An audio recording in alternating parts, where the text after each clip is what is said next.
नमस्कार, स्वागत आहे तुमचे माझ्या नवीन रेसिपीमध्ये।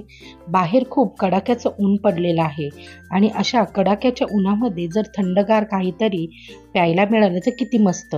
पण तेच तेच सरबत वगैरे नको असेल तर असा हा वेगळा पदार्थ म्हणजे पियुष जर मिळाला तर किती मस्त। तर त्यासाठी आपल्याला लागणारे अर्धा लिटर दही। तर दही आपल्याला नॉर्मल अगदी म्हणजे खूप जास्त आंबट दही नकोय, नॉर्मल आंबट दही। अर्धा वाटी दूध लागणार आहे। नंतर आपण इथे श्रीखंड घेतलेला आहे अर्धा वाटी। नंतर पिठी साखर अर्धा वाटी घेतलेली आहे। नंतर आपल्या आवडीनुसार ड्रायफ्रुट्स, वेलची पावडर, जायफळ आणि केसराच्या काड्या ज्या आहेत त्या दुधामध्ये, कोमट दुधामध्ये भिजत घातलेल्या आहेत। आता आपण जे दही घेतलंय त्यामध्ये जी पिठी साखर घेतलेली आहे ती पिठी साखर घालून घ्यायची आहे।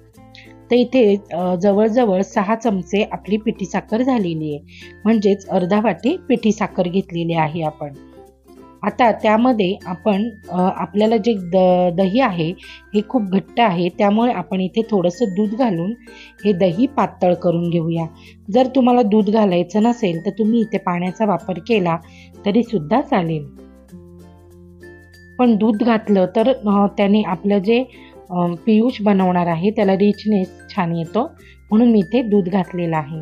आता आपण इथे 3 ते 4 चमचे आपण इथे श्रीखंड घालणार आहोत।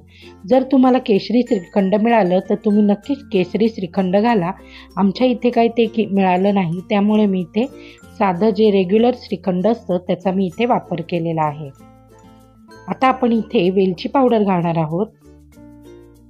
एक छोटा चमचा वेलची पावडर घातलेली आहे आणि जायफळ आपल्याला किसून घालायचं आहे।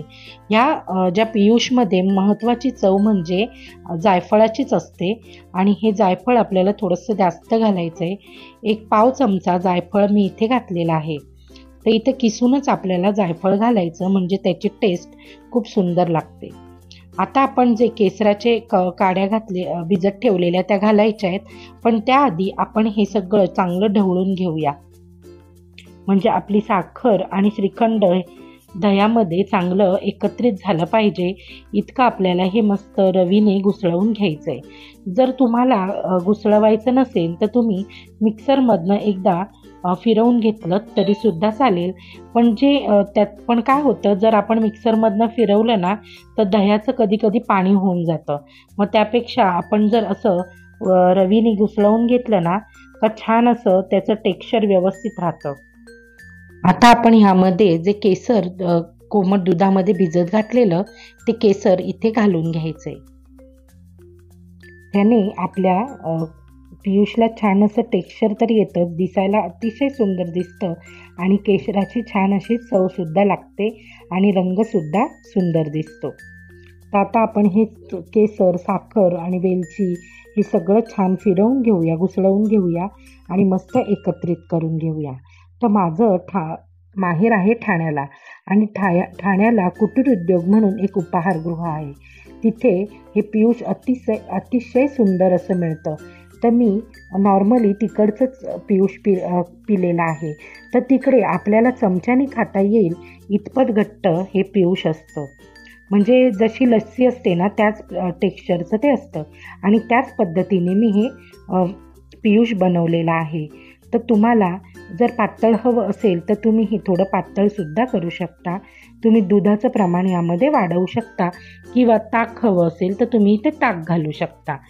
आता मी इथे ड्रायफ्रूट्स घालून घेतलेले आहेत। तर ड्रायफ्रूट्समध्ये मी काजू, बदाम आणि मनुके घातलेले आहेत। काजू बदाम छान बारीक करून घेतलेत आणि मनुके अख्खेच घातलेले आहेत। आणि आता आपण काय करायचं, ह्याच्यावर झाकण ठेवायचं आहे आणि झाकण ठेवून आपल्याला हे 2 ते 3 तास मस्त चिल्ड करून घ्यायचं आहे। जर तुम्हाला 2-3 तास नको असेल तर अगदी रात्रभर सुद्धा तुम्ही हे छान फ्रीजमध्ये ठेवून चिल्ड करून सकाळी किंवा दुपारी आपण हे पिऊ शकतो। तर आता आपलं पियुष मस्त थंड झालंय, चिल्ड झालंय, ते आता एका ग्लासामध्ये काढून घेऊया आणि पुन्हा त्यावर थोडेसे ड्रायफ्रूट्स सजावटीसाठी घालून घेऊया। यामध्ये तुम्ही दुसरं काही चेरी किंवा दुसरं टुटी फ्रुटी वगैरे घालून या पियुषची चव बिघडवायची नाही आपल्याला, फक्त ड्रायफ्रूट्स घालायचे। मस्त अशी थंडगार पियुष तुम्ही नक्की ट्राय करून पहा, तुम्हाला नक्कीच आवडेल। आणि तुम्हाला जर माझी ही रेसिपी आवडली असेल तर जाता जाता नक्की माझ्या चॅनलला लाईक, शेअर, सबस्क्राईब नक्की करा. चला तर मग पुन्हा आता आपण भेटूया आपल्या पुढच्या रेसिपीमध्ये. Bye bye.